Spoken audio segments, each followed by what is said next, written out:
dulce, la papaya, el banano, el maracuyá, la manga dulce, el pejibaye, el aguacate, el tomate, la remolacha, el pepino, el repollo, la zanahoria, la papa, el chayote, la yuca, el plátano verde y maduro, el cuadrado.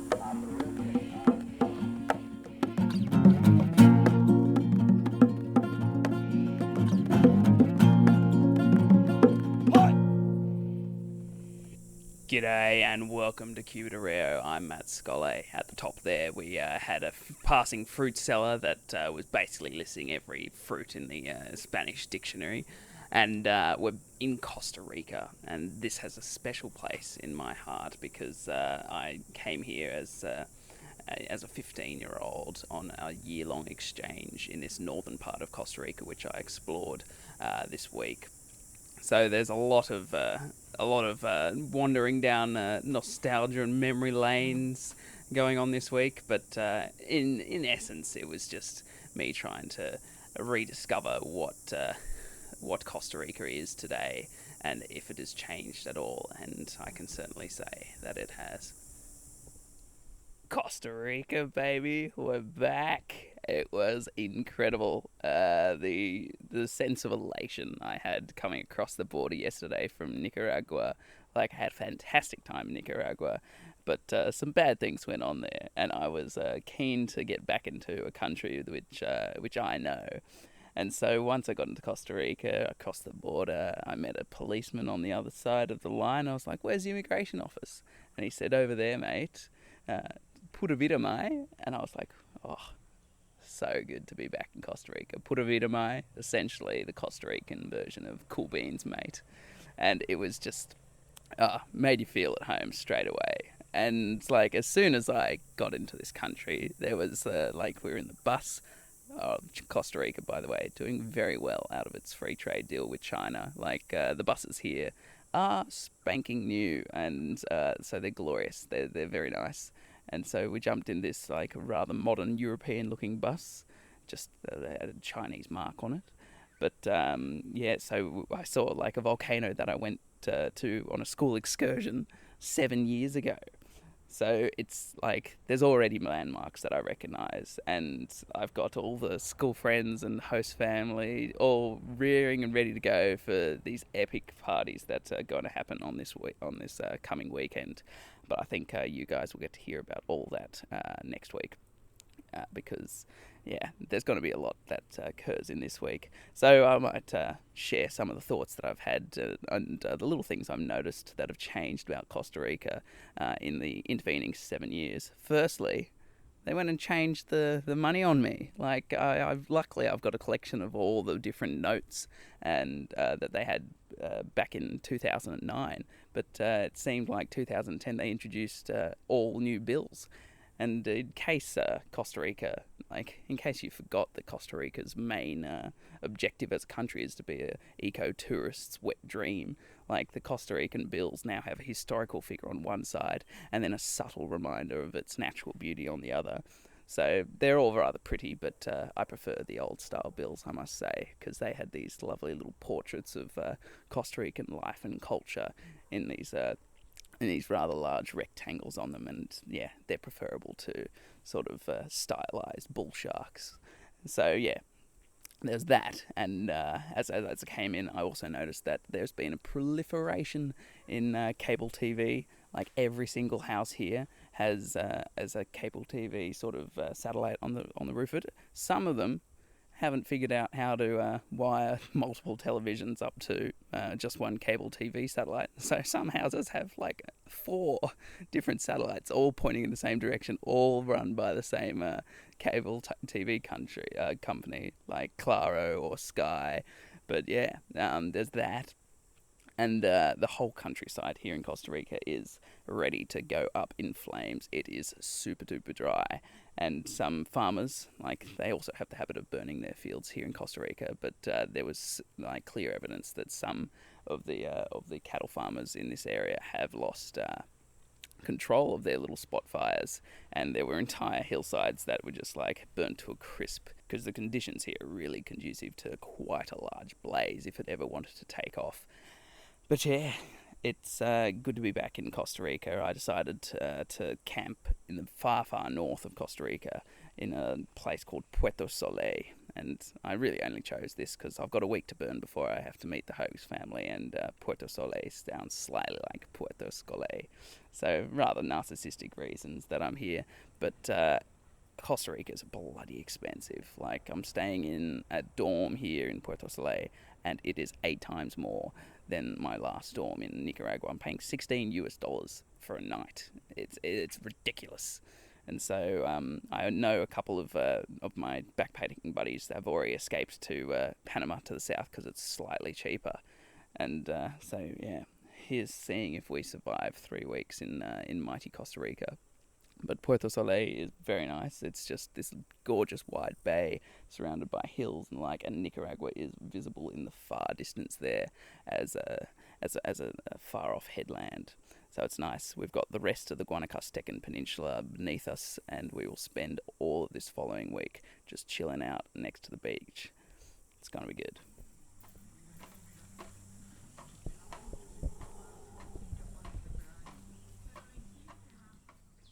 Of the many things I expected to record on this trip, recording congos and emus in the one recording was not one of them. There is an emu farm in the middle of bloody nowhere here in Costa Rica. I'm literally 40 minutes from the Nicaraguan border, and there's about 60 of them all wandering around in 12-meter square pens. It's very bizarre. But these are not the first strange animals that I've met today. Today I jumped onto the beach about, where would it be? Maybe 400 meters from the front of my hostel here. That's a $16 hostel. It's wearing me out. But I was at the beach, and there was a rock about 500 meters offshore that I thought I might check out. And I swam over to the rock, and then when I got there, went to put my foot down, and there was a pufferfish. I was like, ooh, alright, not going to do that. Climbed around the rock for a while, saw some pelicans, got back in the water, saw 2 pufferfish. I was like, oh god, alright, something's not right here. And then I was swimming, and the whole 500 meter stretch between the beach and this rock, it's probably about a meter deep the whole time. And then I see a sea snake, and this one's white with red spots all over it. And I meant to identify what it was using the interwebs, but I forgot to. And I was like, okay, this water's properly dangerous. Let's get out of here. Swam a couple of strokes, and then I saw a stingray, and not just a little one, but big, meter long, meter wide bell, and then a nice long tail that probably was a meter and a half from head to toe. Yeah. And that one strikes a chord with all the Australians, because whenever someone says stingray, they immediately think Steve. So yeah, I'm pretty sure that's 3 of the 17 dangerous creatures in the ocean that I can tick off there. And that, and an Australian link to boot, I think that's a pretty complete soundbite for you. I'm at a military historical site for a nation with no army. President Oscar Arias disbanded the Costa Rican military forces in the 1970s and picked up the Nobel Prize for it in 76, I believe. However, Casona Santa Rosa, which is where we are now in the far north of Guanacaste, Costa Rica's largest province, is the site of one of Costa Rica's greatest military victories. And so it all starts back with that trans-isthmian route across the isthmus of Central America.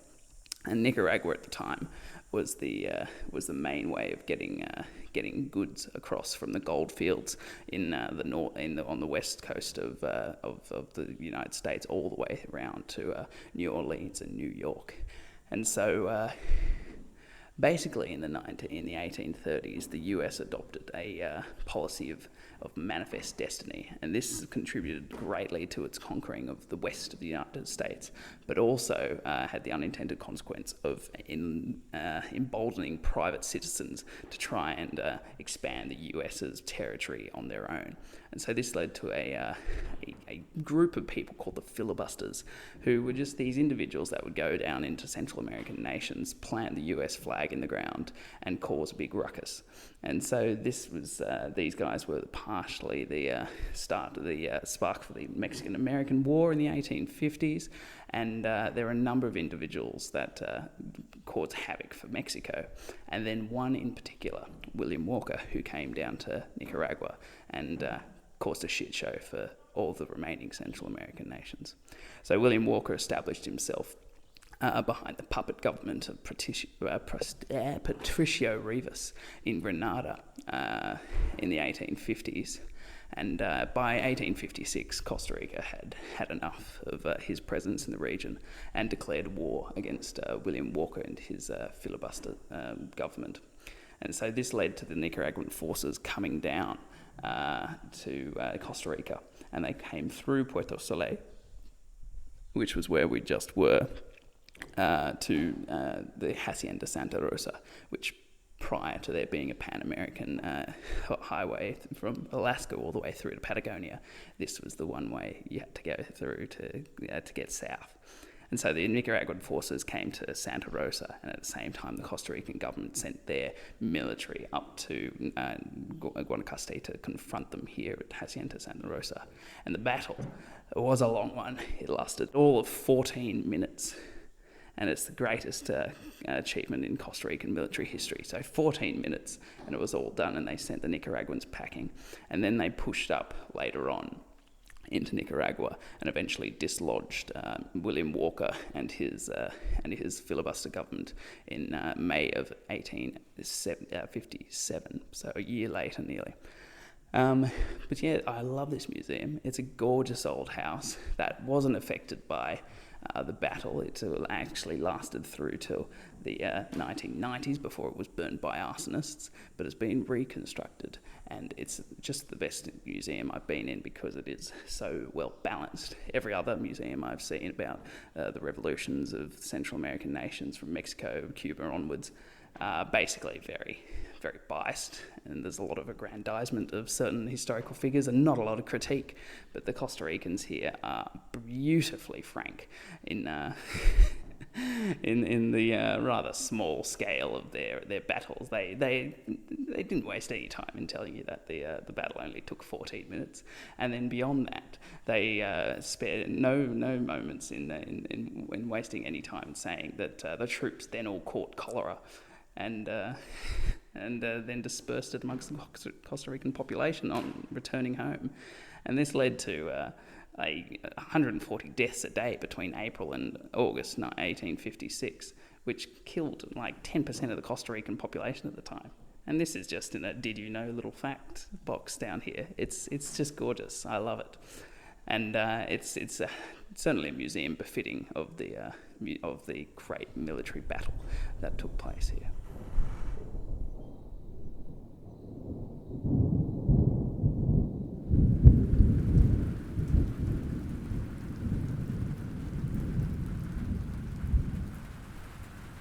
What a night to choose to go to camping, and especially given I don't have a tent, and so these are the desperate measures that I've been forced to take to try and balance out the accommodation budget. After paying $16 US a night up at Puerto Soley, I've opted for the $4 camping option in Parque Nacional Santa Rosa, and I don't have a tent, but I was praying that there would be some picnic tables, and there are, so I'll have an excellent night's sleep, no doubt. Today, walking through the dry forest, it's called the Bosque Seco, and this is one of the largest national parks that actually protects a patch of Bosque Seco. This style of forest used to extend all the way from Panama all the way up to pretty much the Mexican border with California. But right now, only 0.16% of that initial forest still remains intact and is protected. So it should have been a pretty special place, but it is in fact one of the most dull and hot days of my entire trip. Like, I walked quite extensively along the tracks in this national park and didn't see a thing. There was some surprising lichens and birds. I mean, If lichens are surprising, then that gives you an idea of just how dull the day was. But so there was lichens and some birds, and then the day was topped off with this afternoon storm and a deer sighting. I've never seen wild deer before, so that was pretty cool.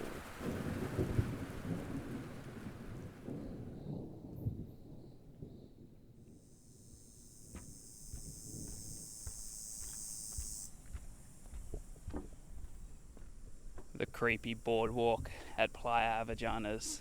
I came back to Playa Avellanas. There's been a 7-year gap between me being here as a 15-year-old and me being here as a 22-year-old, and it hasn't changed one bit. That was a creepy boardwalk that we stood. There's about 600 meters of mangroves between my accommodation and the beach, and the boardwalk is the one way to get through it all. But Playa Avellanas I had to come back to because it has a foundational moment in my life, as this was the first place I've ever had a beer and got drunk on this very beach, age 15, with a group of friends and a bonfire. It's just fabulous. I had so many good times at this beach, and Imperial, which is the national beer of Costa Rica, it's the only choice for your first beer because it's piss weak. And it leads you on to, it's a very low bar to start with, and then you can just improve from there on. But it's low tide now at Avellanas, so I'm not surfing, and I've been spending 3 days here just surfing every time the tide has come up, and it's been magical. Though there are some blokes out there that really show me up. I'm copped a lot of slack throughout Mexico and Cuba and the like for being an Australian that can't really surf. So I've put a lot of time and effort into learning how to do it, and this is one of my longer periods trying to get a handle on the sport. And there are guys here that I am so envious of. When you're a guy with the skill set that I have, so it's not worthwhile being envious because it could end up being very time consuming. But these bastards make getting on waves and surfing look so simple. One of them, a Costa Rican bloke, just swivels his nose around, does like 2-stroke, and then he's on the wave for the next 20 meters without effort. Another guy who's this Swiss bloke who never wears a rash vest or sunscreen. He's always sunburned. I think he's trying to give skin cancer, but he is so flexible on his longboard that he can jump up and get his feet together between his hands, and he just sort of tucks up in this gorgeous little ball and destroys the whole wave. I am nowhere near that level of proficiency at surfing at the moment. But it's been a lovely few days here at Playa Avellanas. I stayed at the same accommodation that I stayed at as a 15-year-old, and that hasn't changed in 7 years. And so much so that they haven't even got Wi-Fi, which is practically a human right as a traveller these days. And Casa de Surf has resisted those calls. But yeah, they do encourage you to steal the neighbour's Wi-Fi, which is pretty shit at best. Yeah, it's been lovely coming back to our Playa Avellanas, and though I haven't had the classic bonfire and some crazy nights here, it's been a real trip down memory lane, and I've loved it.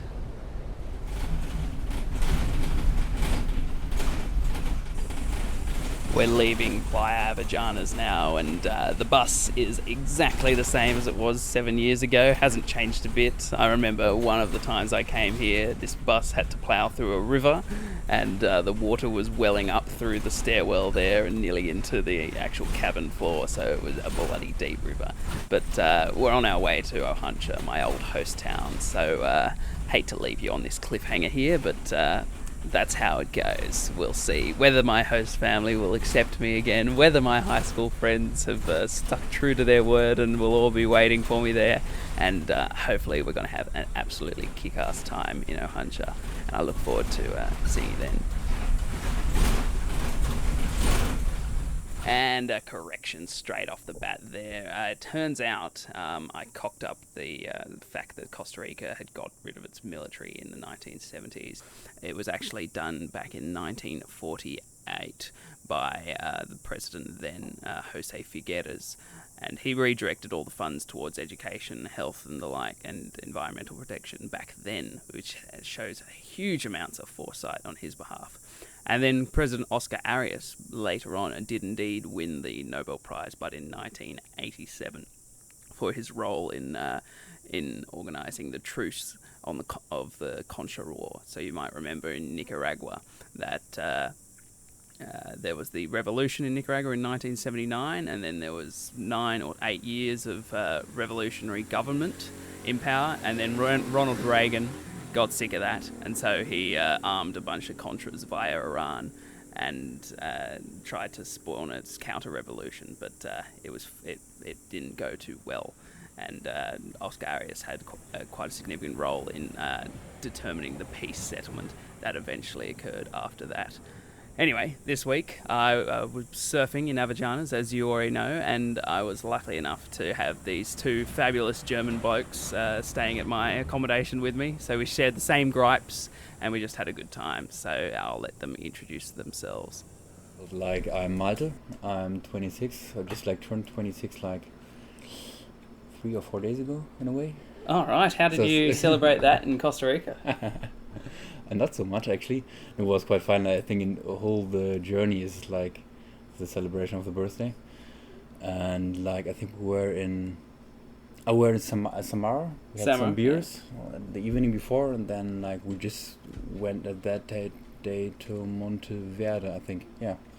So just nothing special. And how does a birthday over here in Costa Rica compare with one that you would do back home? Way less quality beer. No, I mean, just simply completely different, because in Germany you invite many friends, so you just make a party, or quite often make brunch. Or not so often, but the last time. Make brunch? Yeah, that's quite nice. Yeah, but that's an interesting choice for a birthday. Usually, aren't they, well, back home they're exclusively nighttime activities. Yeah. There's no breakfast food and lunch food combined at all. No, I mean, 2 ways. First of all, I studied in Weimar for the bachelor, and there quite often we did lasagna together. So we invited all our friends, we split the money, and then in a way we cooked all together. And right now it's more situation if you cook for many people, brunch is much easier than cooking, and so just the easy way of doing it. And you can't go wrong with breakfast foods. Yeah, you can't get wrong. And it's quite nice because everybody can do the basic stuff like bread and scrambled eggs and tomato mozzarella and all this stuff. And the rest, the special things they can bring. Yeah, I think that's part of the reason why Costa Ricans have nailed it, because their breakfast food is all their foods. There's no difference in the diet from breakfast to lunch to dinner. It's Gallo Pinto. How have you found the food here? Honestly, no, I mean, I expected it to be more typical. I mean, maybe we didn't went to the very typical Costa Rican place, or we didn't went to the Valle Central, and so we stayed quite long at the beach or at the coastline. And I think there I expected to be really more a bowl of mixture of corn, what you did more or less this evening. Yeah. And then con pollo. So many people were telling me before, it's always rice with pollo, rice with without pollo, and this I didn't have that often.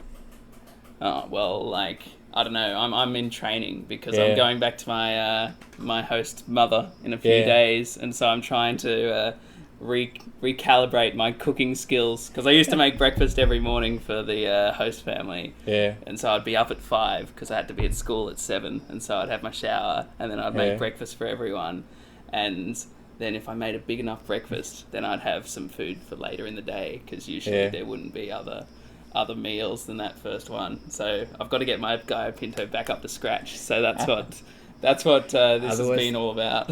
Otherwise, makes this just simply scrambled eggs, avocado, and then just a toast. Perfect. Scrambled eggs, avocado toast. Yeah, perfect. We do it quite often in Berlin. Genius. And what do you do back home? Me, I have to go back home now because I'm studying architecture. And it's just semester. You have to speak in this direction, isn't it? Mostly. That's mostly, so I try to do my best. No, it's just semester starts 2 weeks ago. That's why I'm only here for 2 weeks, and I'm studying in the master program. Architecture at the University of Arts. And what are you specializing in? Funny, cause like if you've been in a foreign country, so many people ask me that question, and there is not a specific specialization in Germany. It just in general you can decide either studying at a technical university or like in an art university. And which one? You're at the arts art, university. yeah. So did that go for a more design side of things rather than a structural and? Maybe yes, maybe not. Just in case there is no clear separation, more or less. It's just I can't be an engineer afterwards. Okay. So like I can't calculate your bill and all this stuff, and therefore you have to go to technical university. And I think maybe yes, if I go to a very design-based university, but this is because of the professors. So you're the kind of university Frank Gehry would go to. You're familiar with that bloke? He's just crazy facades and all the... Yeah, I mean, like professors at universities are Nieto Sobiano. You know them probably not. No, not in the slightest. Yeah, but like they're like the biggest Spanish architects. Like they, maybe for the podcast, some people know it. Like in Cordoba, big museum. Like in Halle in Germany, big museum. Then there's one design director of David Chipperfield, professor at our university. For some reason, David Chipperfield does ring a bell. I it ring a bell. know why. Like he's making the redesign of the Met, like how's it called, the museum in the Central Park in New York? The like Natural History Museum. No, it's the Metropolitan Museum of Oh, Art. okay, He's making right. the redesign of that. one. Like he's super famous, big architect, and they're one like creative director of the office space in Berlin, and he's professor at our university. So more or less, yes, Gehry would be happy to get students from our university. Yeah. But in a way, it's not the way I think like German people are taught to do so in a way. All right. It's more like American style of architecture. Okay. I'm fascinated with the extent that you've gone to get experience in your field. Like you were telling me a couple of days ago about this heinous 3-month period you did in Japan where you're working 9 till midnight. How many other people are doing that sort of thing in your course? I don't know. I think I was the only one. I think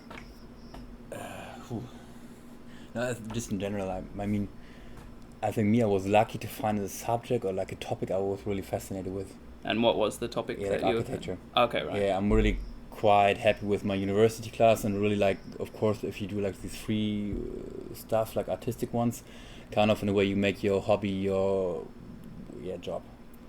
And this is quite risky quite often, because like when you go to bed, you're still thinking about your project, and it's like now being in Costa Rica and you make sketches about it, like you just keep on thinking about that. I saw you doing that. I thought you were doing like still art, but... No. You just like walk around the beach and just think about, like, for me it's perfect, like doing projects. And so I think therefore I'm quite lucky. Yeah. And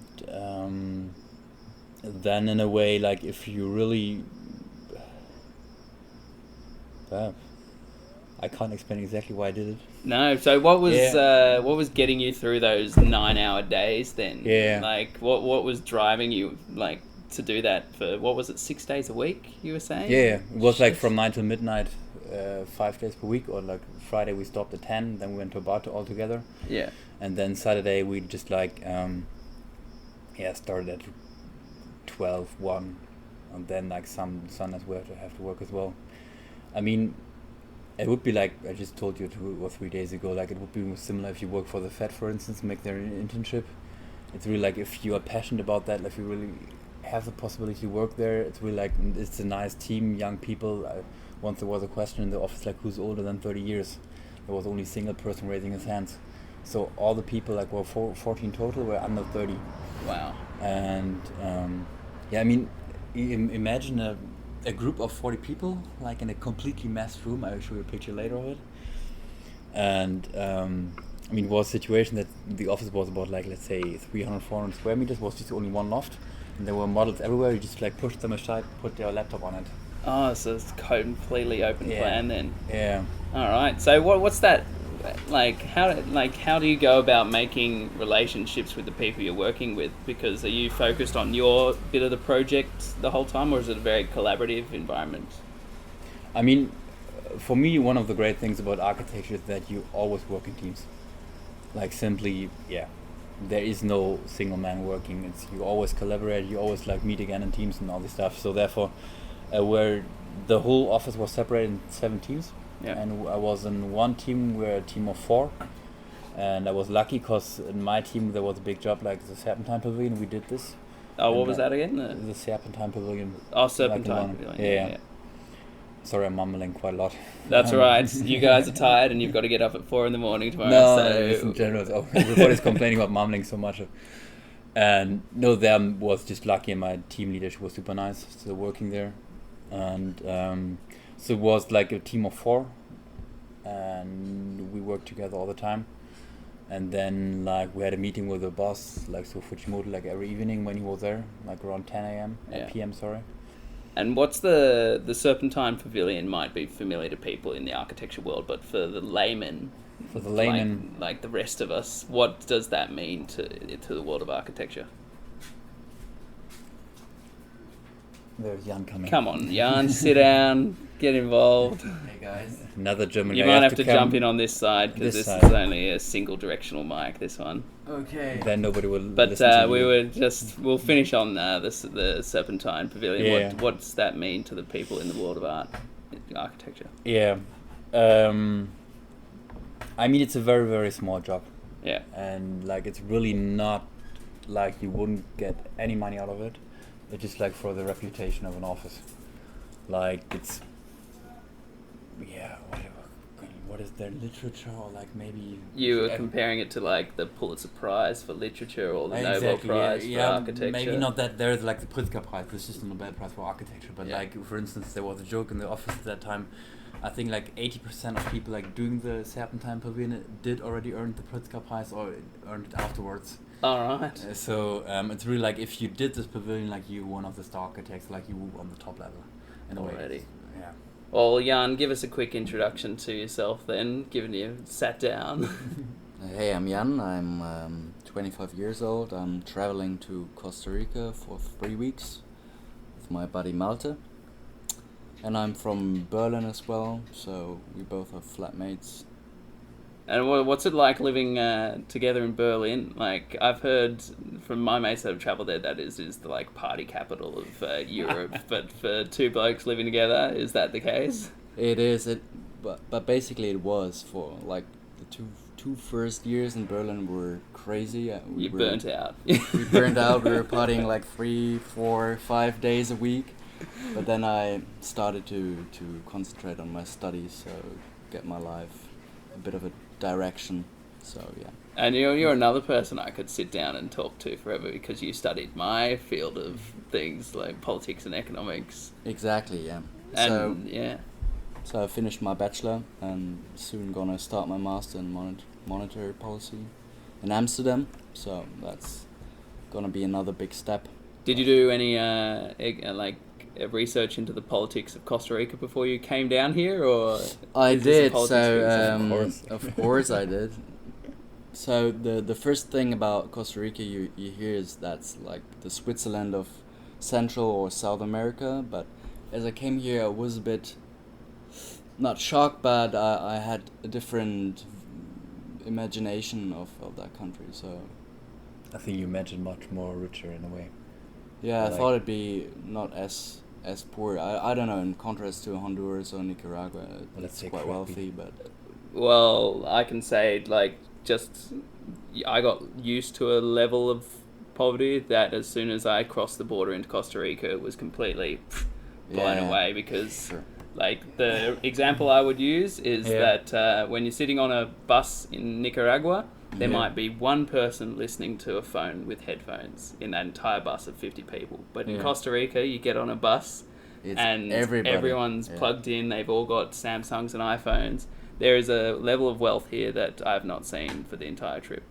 It's crazy. But I think for us Europeans it's different, because like not different, but especially the image of a country. Because like for us, if we go for instance to America, we found kind of in a way crappy as well, because like infrastructure is quite bad, and then quite often there's like these bungalow style, like 1 story high crappy houses in a Yeah, way. I think it's a question of living, Yes. living standard. Yes. Yeah. I mean, you see many people driving a big car or having nice smartphones, but if you go home with them, their houses are quite often quite shabby. Yes, So- no, they're definitely materially oriented here. Yeah. So, what else did you discover in your perusing of Costa Rican politics? Of Costa Rican politics, actually, not much. I mean, it's quite food orientated and export orientated, and it's quite how you say. I'm actually just glad that you had an answer, because like those sorts of questions, I just throw them out there, and some people go, "Nah, they're fuck quite off! I'm on my holiday. I'm not Yeah, thinking but- about that." But they're quite dependent on the world food market, which makes them, and especially a small country, makes them quite dependent on world economy as well. So I think they suffered a lot from the economic crisis back in 2007. So They did, because tourism took a hit as well, and that's Yeah. such a huge part of everything that they deal in here. But is it really like still food such a big part of the economy, like in Costa Rica? I wouldn't have a clue as to the percentage of it, but But there's it an is a awful part, lot of yeah. economic activity around that. Like, Yeah. it's what the Yeah, f- majority of people would be involved in, like in terms of employment. Yeah, for sure. But like in Germany, it's still everybody's agriculture, all this stuff as well. But I think we have under 1% of the BIP is like part of agriculture and all this stuff. So they're really. I mean, I don't know about Costa Rica, but I would be surprised if over like 5 or 10% Yeah. of the BIP in total. So therefore, I would imagine like tourists are much more. I would imagine so, just because, like, the other thing about Costa Rica is that it's such a trailblazer in terms of climate politics, in that Yeah. it like, I think last year it had, I think the first 90 days of 2015 were entirely green powered, and Yeah. then of course the seasons changed, and then they got less sun and the like, and so they had to turn on some old like coal-fired power plants and the like, but they're pretty ambitious in terms Yeah. of like leading the charge in that. And the other figure, Cristina Figueres, who's like the head of the UNFCCC, like led all the climate talks in Paris, and like she was an ex-Costa Rican diplomat for him as well. So I'm pretty impressed. They punch above their weight in terms of that. But you're into the topic, huh? I love the topic. I love the topic. So once you've got a poster boy like Costa Rica, you gotta wave him and shake him as hard as you can. Yeah. When they go to Germany, there is the same topic all the time as well. Yeah. Yeah. No, I mean, like, I was just surprised by this topic that they're like really trying to do like this post-carbonized industry. But like honestly, like I mean, being here, they have so much sun, they have so much wind. I mean, like natural-wise, they're really like, they have the capacity to do so. Yeah. Well, so do we in Australia, but we wouldn't Yeah. act on that. It's not. I our mean, you come problem. from Australia, so therefore, really, like. Yeah. What would your? At least if you're not blocking everything, like, we're quite happy already. Yeah, no, I don't know why we become like the international bad boy in terms Oh, I of don't know everything. as well. Climate No, change, no. fuck off. Asylum The seekers. Americans nah. are worse. Maybe ask Trump why. Yeah, well, I don't know. What would be your like one recommendation for anyone coming down to Costa Rica? Get a car. So without a car, you can't discover anything here. So if you're dependent on the local buses, I mean, it's worth seeing it, traveling like Costa Ricans do. Yeah. But if you want to discover the beaches and the woods and waterfalls and stuff, just get a car and book it online, because it's half the price. Discovered it's half price. Only $200 for a week. Yeah. What would your top tip be for Costa Rica? My top tip. Wait. I think just in total for the journey, that as I mentioned before, for me this journey is only for 2 weeks. Yeah. And because of he had to write an exam before, and me have to go back to university right now. But I think in total, like 2 weeks traveling to Costa Rica or Middle America, whatever, it's much too short. It's much too short. Yeah, Certainly. just take your time. Don't do only Costa Rica. Do like Middle America and do it in like 6 weeks, or I don't know. But like, take your time. Then last thing, then what's your experience surfing been like? You get washed. It's, I don't know, how are you going? I mean, for me, I haven't surfed for 3 or 4 years, so it took a bit of time to get back. But I think conditions are perfect, so the waves are great and the water's warm. Not many sharks, so... Not many sharks. Saw a couple of turtles the other day, though. That was pretty cool. Did you? Yeah, no. While swimming? No. While surfing, yeah. One surfaced at my 6 a.m. surf, and then I went back out for, like, at low tide around the rocks. And then you've got all these, like, little tropical fish popping up underneath you while you're on the rocks. And then there was another turtle just, like, silhouetted in a wave as it arced up. And I was like, oh, 2 in one day. How big are they? These ones were like less than a meter. They were little sort of green turtles, Yeah. olive ridleys or something of that nature. Oh, Yeah, that's nice. it's pretty cool. It is a wild place out there. Anyway, all right. Well, thanks for coming on the podcast, guys. I haven't met too many people this week, so I'm glad that the 2 people that I got to hang around with most were at least very friendly Germans. So cheers. You think so? Huh? Oh, you We guys were were great. friends. You shared food and everything with me. That's all you can ask. Okay, perfect. Cheers, guys. And that is it for yet another week. Make sure if you enjoy the show, you check out the Facebook page, because that's where all the photos go up. Not too many this week because it's the dry season and Costa Rica isn't at its best, I must say. But if you enjoy listening, make sure you leave a review on iTunes and tell your mates, because this show is growing at a fabulous rate. I enjoy watching the numbers every week, and it's all down to you guys. So thank you very much for your help in that regard. Anyway, next week, all the action from the 1st of May festivals and just the host family and all that. And then we'll be charging south via Rasta villages and hopefully end the week on Cerro Chiripo, Costa Rica's highest mountain. So we'll see.